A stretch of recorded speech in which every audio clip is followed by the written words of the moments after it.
As a man, not only is running away from suffering a futile pursuit, but it is an undesirable one as well.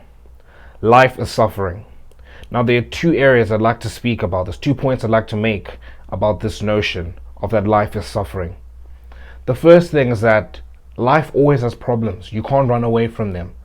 I saw a video from Alex Hormozy a couple weeks ago where he basically said that at some point in your life, you've achieved a goal that you said would make you happy, right? And when you think about that, it's quite sobering because you're always looking forward. You're like, oh, what's the next goal? What's the next goal?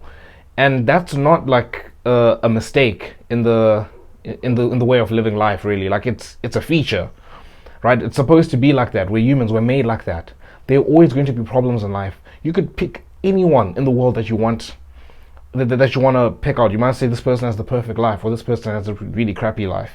Everyone's got problems. Everyone's got problems that they're dealing with. I mean, I saw this with like people that I look up to, right? I heard Patrick Bet David, right? He was speaking about how when he had his kids, one of his kids, they were supposed to be twins, but then one of them died at birth. Same thing happened to Ronaldo. I know that. Flipping Hamza, like he's spoken a lot about his problems, right? And then even Iman Gadzi, like he spoke about how in 2020, like something happened with his health, like he was going to die, and then like he fixed his diet or whatever. Like everyone has problems, everyone has issues, and I learned about this when I was reading Mark Manson's The Subtle Art of Not Giving an F, right? And he basically said that you don't ever get rid of problems in life, you just trade them for higher quality ones, right? So what would be a low quality goal, a low quality problem? A low quality problem is struggling to eat, right? Where's my next meal coming from? How am I going to pay off the bills? It's high stress, and it's high risk as well. Like if you don't figure that out, you could die, right? There are going to be very dire consequences for that. But as you get better, as you fix your problems in life, right?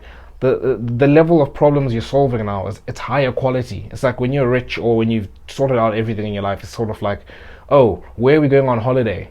Or what can I do to find more fun in my life? That's a higher quality problem because it's low risk, it's less stressful, right? And that's basically what life is. I need you to look at life that way. You cannot look at life as being like, oh, I'm going to solve this problem and I'm going to solve all these problems and eventually I'm going to have no problems in life. It doesn't work that way. But what you do want to do is trade your lower quality problems for higher quality problems, because you're always solving for problems. You just want to have better ones, right? Ones that are like less stressful, right? And then the second part I wanted to talk about was, without problems in life, like what are you going to do, right? I know people picture like, oh, I'm going to be retired, sipping margaritas on a beach, doing nothing. You really think you're going to be happy doing that? Like, please.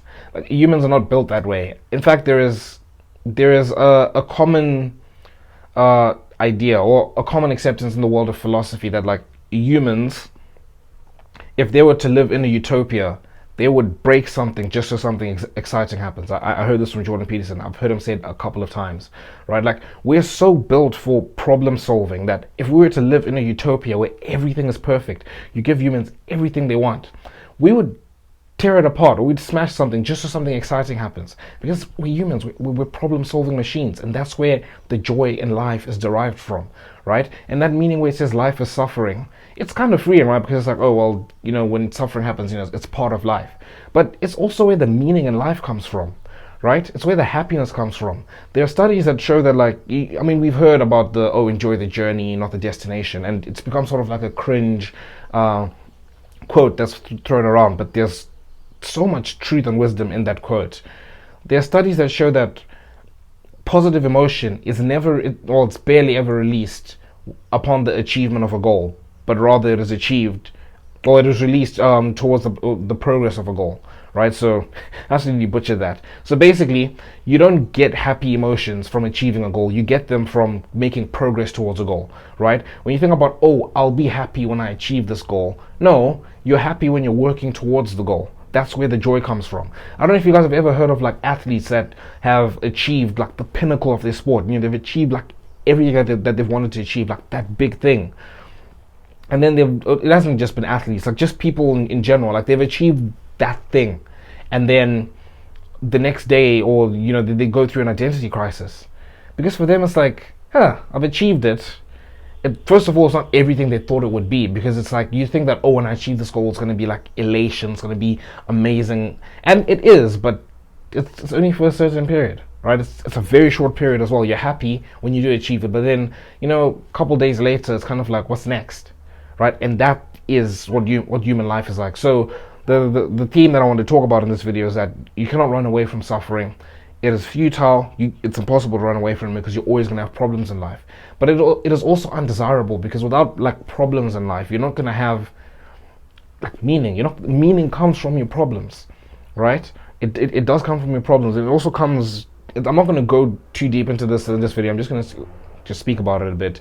It's like when people say, "Oh, if God exists, why is there evil and suffering in the world?" And it's like, if you think about it for a second, a world without evil or suffering isn't particularly desirable, like for the human experience. Like, we don't get, for the reasons I just explained, like there is no meaning without suffering in life, right? Life doesn't mean anything without death, right? And you can chew on that for a bit. But yeah, thanks for watching the video. Make sure you subscribe to join the Self-Improvement Brotherhood, and until next time, see you boys.